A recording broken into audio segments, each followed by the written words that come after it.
رمضان میں یہ دعا بہت مانگی جاتی ہے، اللہم انک عفو تحب العفو فاعف عنی۔ کیا معنی ہے اس کا؟ اے اللہ تو معاف کرنے والا ہے، معافی کو پسند کرتا ہے، مجھے معاف کر دے۔ معاف کرنے والا کا معنی اللہ معاف کرنے والا ہے تو معافی دینا رب کی سنت ہوا۔ نبی صلی اللہ علیہ وسلم نے اپنے قاتلوں کو، اپنے قتل کے ارادے کرنے والوں کو معاف کر دیا، یہ نبی کی بھی سنت ہوا، سارے نبیوں کی سنت ہوا۔ معافی دینا اتنا عظیم عمل ہے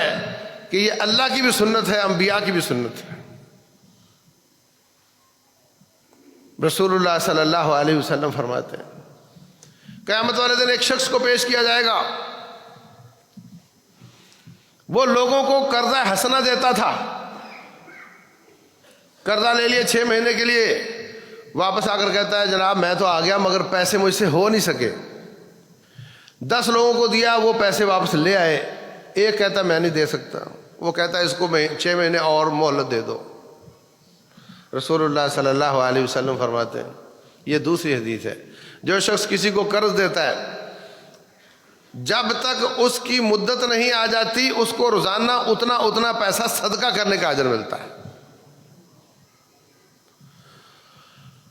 اور اگر وہ آ کر مہلت مانگے تو جب سے اس کی جیسے 1 مہینے کے لیے دیا تھا تو 1 لاکھ دیا تھا تو روزانہ 1 لاکھ صدقہ کرنے کا اجر ملتا ہے، اور اگر اس نے 1 مہینہ اور اس کو مہلت دے دی تو اگلا مہلت والا مہینہ اس کو روزانہ 2 لاکھ صدقہ کرنے کا اجر ملتا ہے، اس کا ڈبل۔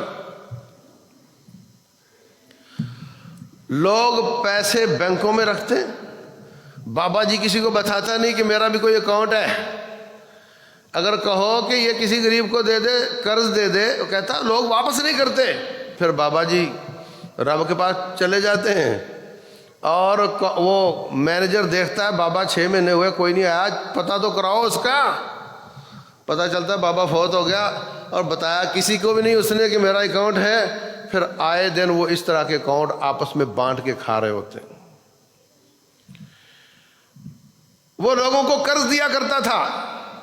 جو نہ دے سکا اس کو مہلت دیا کرتا تھا، اور جو مہلت کے باوجود نہ دے سکا اپنے منشی سے کہتا اور چھوڑو اس کو معافی کر دو، اب تک نہیں دیا تو خام خواہ ہم نے اپنے کھاتے اس کے لیے کھولے ہوئے ہیں، چھوڑو اس کو معاف کر دو،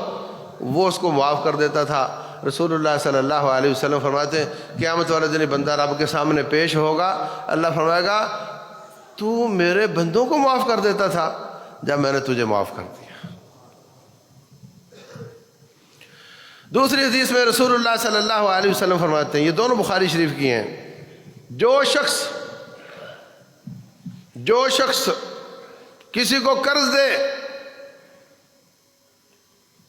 یا اس کو معاف کر دے، اللہ تعالیٰ اس کو 50,000 سال اپنے عرش کا سایہ نصیب فرمائے گا۔ پیسہ معاف کرنا، کسی کی غلطی معاف کرنا، کسی کی چبھتی ہوئی بات معاف کرنا، یہ سب متقین کی نشانیاں ہیں۔